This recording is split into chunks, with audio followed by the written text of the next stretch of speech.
ancestors are rolling in their grave. That's what I can tell you right now. Your opinion literally means bullshit to me.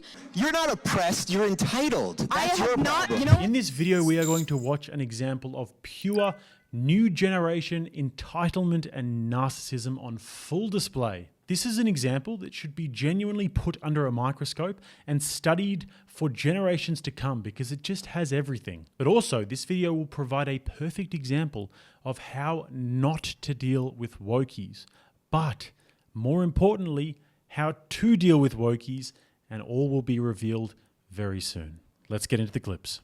Just stand here. Oh, you hold it. Free speech, but he's gonna hold the mic for me, okay? You can get. Unless you want to. I mean, see, you see how silly you're coming in. You're coming in ready to fight. Interesting that he's holding the mic. All right, why don't you give her the mic? Let's. Yeah, why don't you pass me the mic? Big win, big win. Okay. I was serious about the suit, by the way. So. Okay, so we're 30 seconds in and this little girl has already showed her character. She's come in with the fists up and the immediate victim mentality and the extremely flawed logic of saying, oh, you're a free speech guy, but you won't let me do whatever I want with impunity. Just such a dumb argument. But what you'll see here is that Dave Rubin has just committed the cardinal sin. He gave away the microphone, and he should have known as soon as she opened her mouth that that is not a good idea. And watch how it unfolds. You don't believe hate speech exists. No. And you... The Supreme Court agrees with me, by the way. Great. You and the rest of the people who are here with you, or who are supposed to be here with you, claim that people have a victimhood complex and that anything regarding racism or sexism or whatever ism it is that we're talking about is fake news, and everybody is just out here wanting to be a victim, as if that's something, you know, that people, you know, I wake up every morning and I say, wow, how can I be a victim despite Dave Rubin or Charlie Kirk? So I just want to understand, I just want to understand. Yeah. What does it take for, you know, folks on your end of the aisle to understand that people have lived experiences and who wake up every day, every single day in this country, whether you think their victimhood complex is real or not, and they don't feel like a part of this country. And you can sit and blame them all you want, but this campus is a great example right here. When we have people on this campus who are claiming that it is all sunshine and rainbows and they have the administration on their side, and then the reality is that biased incidents reports and hate crimes have gone up. Yeah, so... And people have been spit on, and people have been threatened, and people have been told to go home to their country even though they were born in fucking New Jersey. Yeah. So I just want to understand, where's the, do I have to get lynched? Like, does somebody have to, like, murder me? Like, does somebody have to, like, kill me? Does somebody have to physically harass me? What will it take for it to be hate speech? And when do I actually become a victim? When I'm dead? Okay. All right, great question. Great question. That's great. Yeah. All right, it's a great question. So first off, the Supreme Court has ruled that hate speech doesn't exist in that you can do basically, you can say whatever you want, short of yelling fire in a crowded theater or calling for direct violence to someone. So right now, you can say anything to me. You can literally say anything to me. I'm sure you're thinking of a couple things. And you can say whatever you want to me, and guess what? I'll survive. And that's the price that you have to pay to live in a free society. So let me kick it back to you for a second. So first off, there was a little miscommunication in the way you presented that, which is, racism exists. I don't think racism doesn't exist. Of course, there are bigoted people. There are people who are misogynist that may not like you because you're a woman. There are people that don't like gay people, so they won't like me. There are people that are truly prejudiced against black people in every other situation. The idea that the government can come in and manage and fix all of those things is crazy. And we live in a society that has done more to free more people than any other society truly in the history of the world. But I will kick it back to you for a second. So tell me about your oppression. I mean, tell me about what you're dealing with and how the government can fix it. It doesn't mean that bad people don't exist, but tell me about your oppression. Maybe we can work through something. It's my favorite song. Yeah. Well, that one was legit. It was your mom? Nice. All right. I mean, tell me about your oppression. What So oppression? I have no reason to sit and talk about my own oppression because that's just like mental energy. Well, that I mean, like we're unless doing I'm this- going to be paid to talk about my Ladies.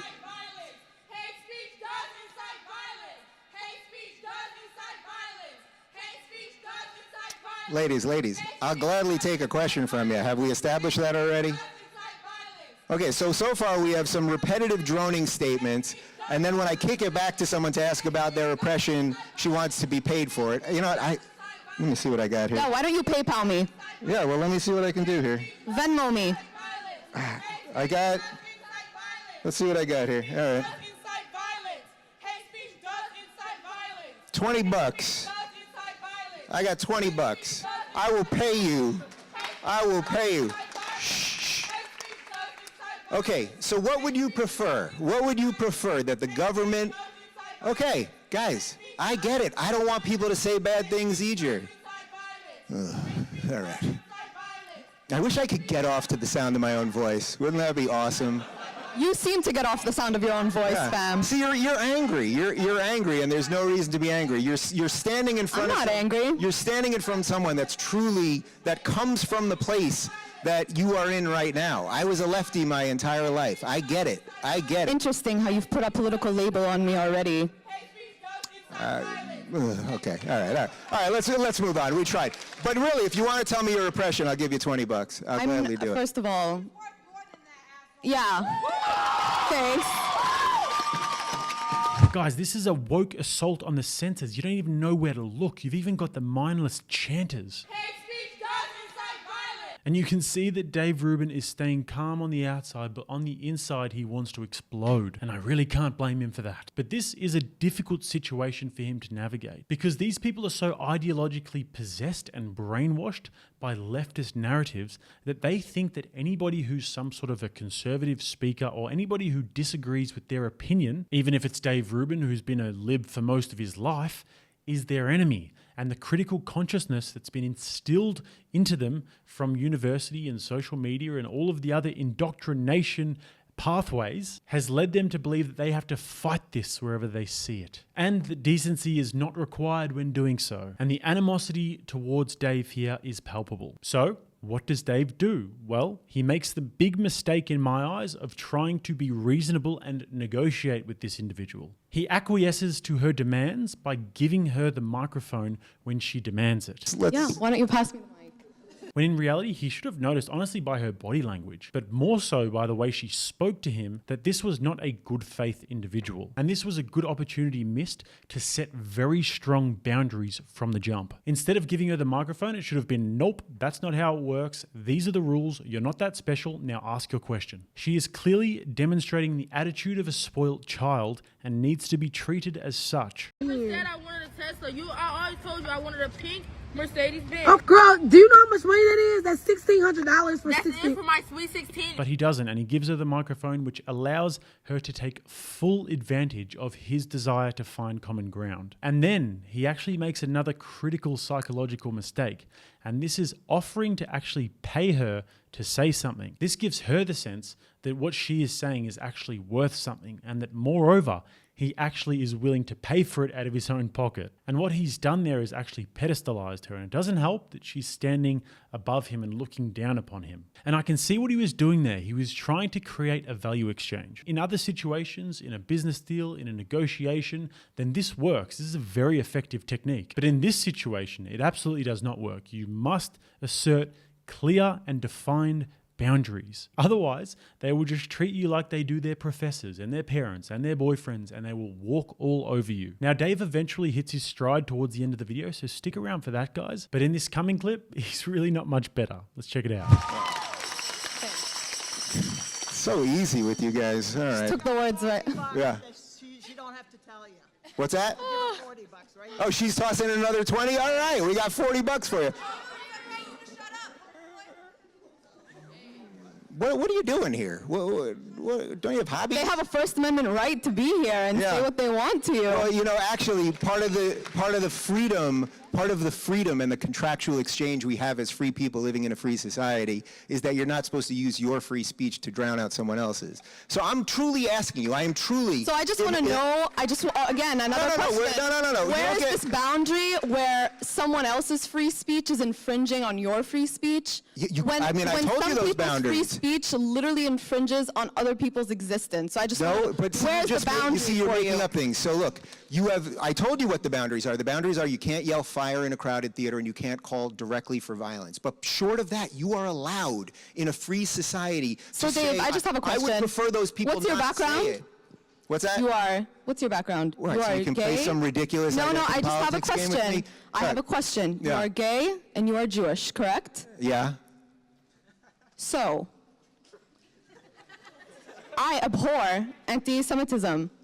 So by your own standard and logic, People do you can say think- shit about the Jews. Yeah, you're Oh, allowed. really? You're allowed. And do you I have think- family on both and sides. do you My family think- died in the Holocaust, and I grew up around Holocaust Do survivors. you think that Yeah. the speech that is espoused against Jewish people does not promote violence against them? You are allowed to in a free society. I would prefer that people be nicer, right? I So would you would prefer somebody espouse anti-Semitism, Yeah. and that may or may not lead to violence You against can't Jewish directly people. call for violence to people, but what you can do, it's the exchange of freedom. Would you prefer? Do you think there's a correlation between hating Jews and wanting to kill them? Yes or no question. You're asking me questions. All right, let's move on. Yes or no? I'm in a Wow. hostage situation over here. 40 bucks if you answer. I can't believe that's like a not All right, question let's that move you on to can't another. Let's answer. move on to another question.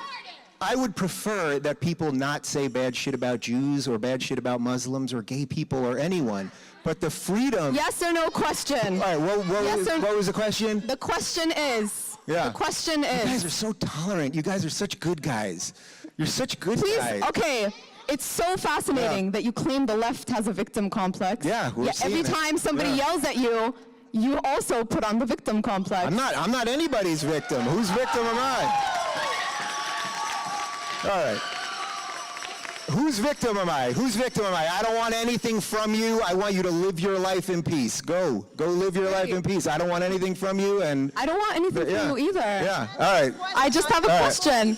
Let's The move question on. is, do you believe that people who say they hate Jews I believe people will should- not be likely to want to attack Jews? They Yes or no might- question? they might You're a be, but Jewish you have- man. I'm really Yeah, shocked. They might be, but you have the right to say mean things in a free society. Do you have- think anti-Semitism is just a mean thing? Should we go, Yeah. can I go to Hitler's grave and tell him, it was just all a mean thing? Yeah, he you did? can. Wow. You can.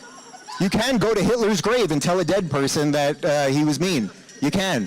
That's freedom. That's your freedom. ancestors are rolling in their grave. That's what I can tell you right now. Yeah, my ancestors who died in a genocide are rolling in their grave. What Yeah. leads So obviously giving the microphone was the original sin in this situation. Now she's formed some god complex where she's just shooting all these yes or no questions at him and interrupting him with impunity. And now there is absolutely zero chance of a productive conversation. She's absolutely delighted to have the chance to show all of her woke friends about how much of an ally she is and how she stood up to the big mean conservative. And it goes without saying that Dave Rubin is making fine points here. In a free society with genuine free speech, one is allowed to say horrible things. And then with her 4-year-old logic, she conflates that with, oh, you don't care about anti-Semitism. Yeah, right, good one. And I don't need to explain to the intelligent people who watch this video about why that logic is so bad. And then Dave nearly had it when he said next question and just disregarded her, because it's obvious that she's now got this power complex and she's going to try and barrage him with all of these yes or no questions and questions with shocking logic. And now it's more about the attention she's getting. She's thriving off this little bit of attention she's getting and she's not going to give it up. And it honestly was a hostage situation. But then he makes another big mistake, unfortunately, and he acquiesces to her demands of answering the yes or no question. And he makes her think that her little objections about free speech were actually valid. Never, ever, ever bend to the demands of a spoilt child, ladies and gentlemen. In that situation, he should have just held the line and said, nope, you don't get to ask 10 different questions. You get to ask one question. You ask your question, and now you've taken advantage of my kindness, and it's time for you to move on and hand the microphone. But he doesn't do this, and it gives her the chance to then say that his ancestors would be rolling in their graves. What a disgusting thing to say to somebody. A gross personal attack, and I was surprised that he didn't take the chance to call her on that. A good response to that one might have been just calling her on it and saying, what a despicable thing to say. I've invited you in good faith to have this conversation and to take the microphone, and you've taken advantage. You've made a gross personal attack on myself and my ancestors who died in the Holocaust, and you should be ashamed of yourself for uttering such a thing. But hey, luckily, we live in a free country where you can say those sorts of things. And in fact, I would defend your right to say it. All Dave had to do there was just shine a light on her blatant hypocrisy. But in this next clip, he starts to get into gear a little bit more. What leads to a genocide? What leads to violence? Listen, we've done it. Whoever just called me pathetic. Yeah. No, I'm not. cares? I'm asking him a question. How am I anti-Semitic when I'm saying, do you believe that hate speech against Jews will lead to violence? All right, so, well, let's move on. I'm happy to do, I'll literally do this with all of you. I just have a question, like we're supposed to be having a civil discourse. Like, why do you want me to shut up? I thought this was civil discourse. You realize there's a couple hundred people here that all would love to share their thoughts. It's not a couple of hundred. I think I've given. Yeah, how are we doing right here? Here, why don't we give this lady the mic right here in the red right here. Let's mix it up. All right. Yeah, guys, other people have questions. Let's move on. See, this is the problem. You're not oppressed. You're entitled. That's your problem. You know what's very interesting? You're not impressed. You think anyone came here? What's very interesting You think anyone came here to hear you? Stated that I am oppressed. Nobody came here. Nobody came here for you. Sit down. Please listen to me because I am speaking right now. Nowhere in what I have said have I claimed I'm oppressed. So you just put those words in my mouth too. All right. Bye-bye. Okay. Go ahead. I'm here practicing my First Amendment right. I'm going to give the mic to somebody out of respect. To whoever wants to shit talk me now when I put this mic down, I just want you to know that your opinion literally means bullshit to me. And if you agree with the concept, I have a right to say it, so I'm going to say it. So you have a right to offend them. Let me get this straight. You I can offend people when they have a personal vendetta against my character. I am not going after people. So you should be writing the laws of society and telling people who they can offend and who they can't offend and when they can't. Anybody can offend anybody, but there's a huge difference between saying you should die because you're Jewish or black and just normally being offended. I don't want anyone to die because they're Jewish. I'm not saying that you're saying that, but I am really saying that when you espouse absolute free speech, that is what de facto you are endorsing. Yeah, I don't think you know what de facto means either. But okay, I just want to let you know that I am a double major and I do research for actual organizations. All right, great. You literally do not know who I am. Yeah, I don't know who you are. You do not. I don't. So I don't know this guy either. You know what's fascinating? Yeah. I have not said a single thing about your personal character up until this point. You have belittled me, said that I don't understand what words mean, have told me to shut up, have told me that I'm taking up space. Isn't that fascinating? So who really is the intolerant one here? Because all I've done is just talk pretty loudly on a mic. Okay. Unless you have a problem with a woman talking pretty loudly on a mic. Yeah.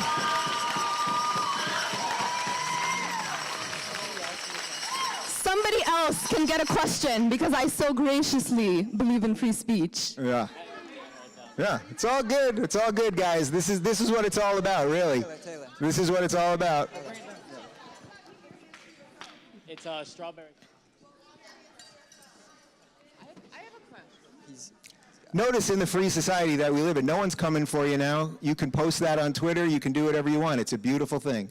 It's a beautiful thing. I know some people will disagree and they'll think that maybe this is too combative, but he began to get on top in this debate the moment he called her out for her entitlement. which is exactly what she is. And in my opinion, he should have matched her tempo a lot earlier instead of just letting her walk all over him like that. In this situation, with this kind of person, it's very obvious that she has zero self-awareness and that she doesn't think before she says anything. So if Dave was to just give it to her a little bit earlier and call her out a little bit, it's very clear that she's going to rise to anger and start to make a real fool of herself. And look what happened when he started to do that. On cue, she started to lash out at the audience and look like the unhinged child that she is. Sometimes in a debate, guys, you don't have to handcuff somebody and put a bag over their head and shackles on their feet and walk them to the gallows. You can subtly point them in the right direction and let them walk themselves there. And he tried to offer her a polite discourse and an adult exchange of value, but instead of engaging in good faith, she spat in his face. And at that point, ladies and gentlemen, is when I believe that the gloves can come off. Never ever cast pearls before swine. Sometimes you got to just put your foot down, draw your line in the sand and say, this is how it is